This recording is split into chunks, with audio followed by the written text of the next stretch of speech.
Anyways, we're back in studio. Alexis, Nunes, Shaka, Hislop, Craig, Burley as well. Julien is joining us as well from Switzerland. But can I just say, it is a great Friday to be Manchester United. Is it? It is indeed, because the Red Devils have got their man. Bryan Mbeumo is heading to Old Trafford after agreeing a deal worth over $95 million US. Now, word is he could undergo a medical before Manchester United fly to the US on Tuesday ahead of their pre-season tour. All right, Craig, let's come to you first since you're excited this Friday. I mean, apparently they're dancing in the streets. Made us Friday. Craig could not wait to talk about this and how Brentford players and Wolves players will be saving Manchester United next season. Well, Craig, apparently there's a party. Do you like this deal? There's a party in Sir Bobby Charlton Way as we speak, such as the heady heights that United are fishing in these days. They're bringing players in. They're having to pill for the Brentfords and the Wolves, for Cunha and Mbeumo. It's kind of where they are, isn't it? I was talking to the producer earlier about it. You know, gone are the days of Van Nistelrooy, Van Persie, and Eric Cantona before that, and all these players that they would bring in that everybody else wanted. That being said, the two players they have brought in Cunha from Wolves, he's a good player, but he was let go by Atletico Madrid. He can be inconsistent, but he's a good player. He's better than what they have, and so is Bryan Mbeumo.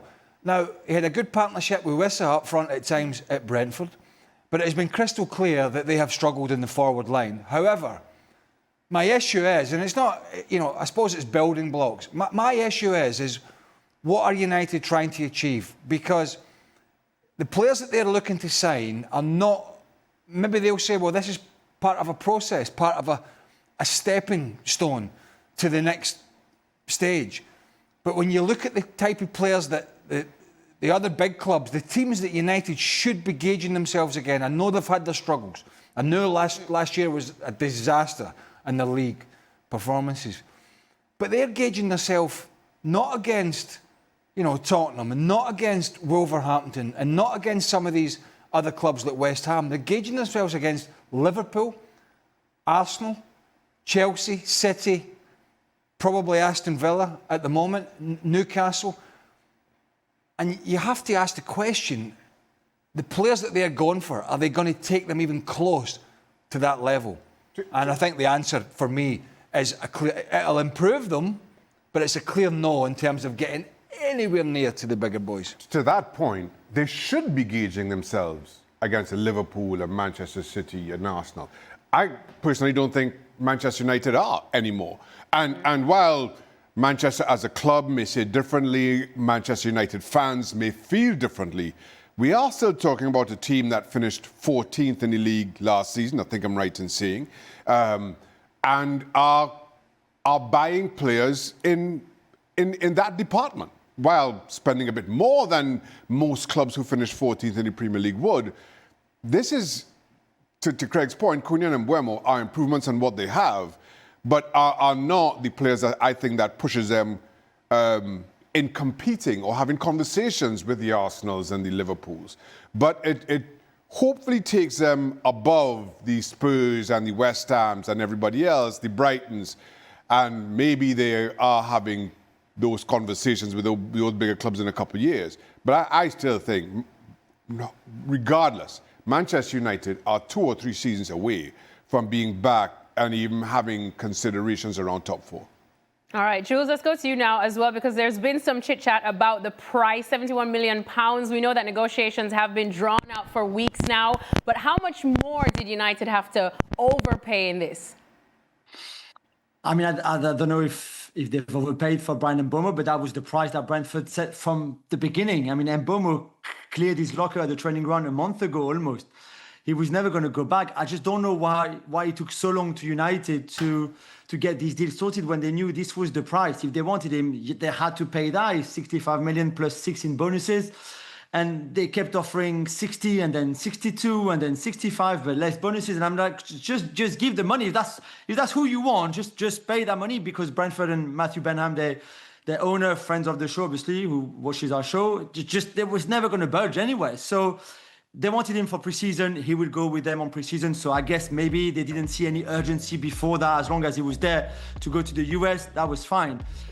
It's a lot of money, of course. It's a lot of money for a player that has only played in the French second division and for Brentford, both in the Championship and in the Premier League, obviously. But it's also a player that was one of the stars of the Premier League last season, both for goals and assists. Outstanding performances, outstanding for him last season in the Premier League. And that's why you pay that. And you also pay always a little bit more when it's an English club to an English club transfer. We know that. And just interestingly enough, Jules, is, I don't know if you know this off the top of your head, is this kind of deal along with Cunha something that's been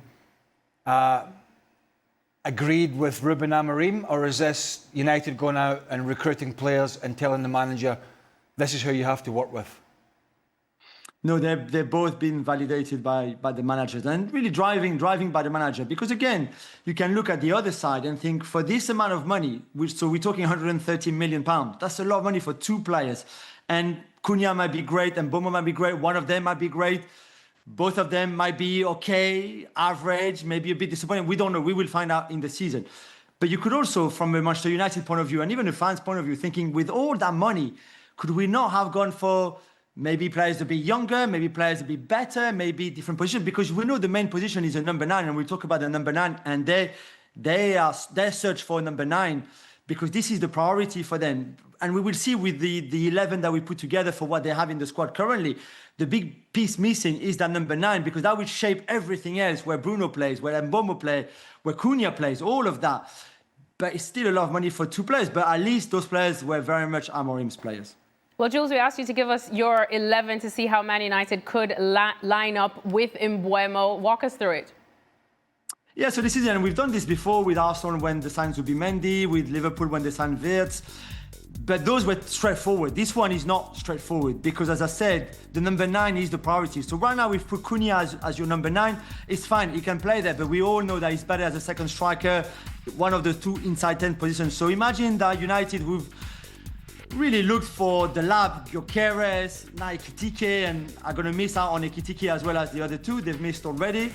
And we look at Nico Jackson and other number 9s because they need somebody else there more than Højlund and Zirkzee. But for now, Cunha as a 9. The two 10s, Ahmad and Mbeumo. But again, Cunha will play instead of Ahmad if they sign a number 9. And then that means Bruno Fernandes is a bit deeper, next to Casemiro or Ugarte. The problem with Ugarte, he can't pass the ball. We know that. So you need Bruno there because you need a really good passer of the ball in that position. But again, they might sign somebody else and then Bruno can play higher up. Two wing backs, Dorgu, Mazraoui, could be Dalot as well. And then I think that back 3 is pretty much settled once Lisandro is back from injury with Yoro and De Ligt. And again, we put Onana in goal. It's quite unlikely that he's not going to start the season because he's injured anyway. But it's also likely that United are going to sign another goalkeeper. I mean, it's saying something when you sign Ugarte and Jules is saying he can't pass the ball when they spent on him 60 million or whatever it was. I look at that United side and I just see problems and more problems again. Yeah. The middle of the park, Bruno Fernandes is a good footballer, but he's not a central midfielder. And Casemiro had a little resurgence last year in terms of his form and his fitness and all that. But we know Mother Nature is catching up with him, and the likelihood is he's going to struggle to get around this season. And that's before you even get to the back 3 and the goalkeeper. Yeah. So you can spend 130, 140 million now. You may have to go out and spend another, if they have it, another 70 or 80 on a striker if they can find one. And yet we could still sit here and look at that side and go, problems. Problems in the middle of the park, still. Problems at the back, still. And arguably, the problem still in goal. So, yeah, there's nothing there about this United summer that says to me things are going to turn around in a dramatic kind of way. I just look at it and think we're going to be sitting here next year or next season, week in, week out, probably having some of the same discussions that we had for much of last season. And that's frustrating. It's the most unconvincing Manchester United I think we've discussed in a pre-season. Now, Manchester United has under-delivered and disappointed season in and season out over the last few years. But somehow every pre-season there's a way to kind of spin things and at least Manchester United fans have hope. But looking at that starting 11, again, it's unconvincing. Lisandro Martinez, who you could argue is probably their best defender, always injured, or injured far too often.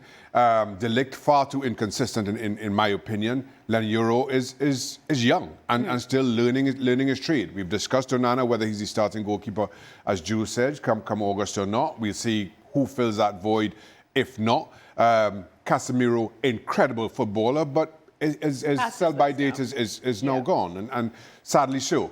And then, for all our criticism, for all the money that's spent and all our criticism around Manchester United's front three, Jules is suggesting that Nico Jackson is the solution to that. Now, if Nico Jackson is the solution to your front three issues, it speaks to how deep those issues actually are. So, again, sitting in a pre-season, looking at the Manchester United starting 11, it's really difficult to spin in seeing this team as being at all competitive. Looking at that team, where do you see it finishing next season? Somewhere around it finished this season. I'll be honest with you. If that team finishes higher than 10th, I'll be surprised. 7th or 8th at best, I think, because you look at the others. You look at the real big boys, and they're all improving, so they will be up there, including Villa and Newcastle. And then you look at the likes of Brighton, who are a better side in terms of an all-round team than Manchester United. And Thomas Frank getting in at Tottenham should give them a little bit more structure. Should do. So it's, yeah, I mean, mid-table to 7th or 8th, I think that's kind of where that team are. And is that what United are aiming for?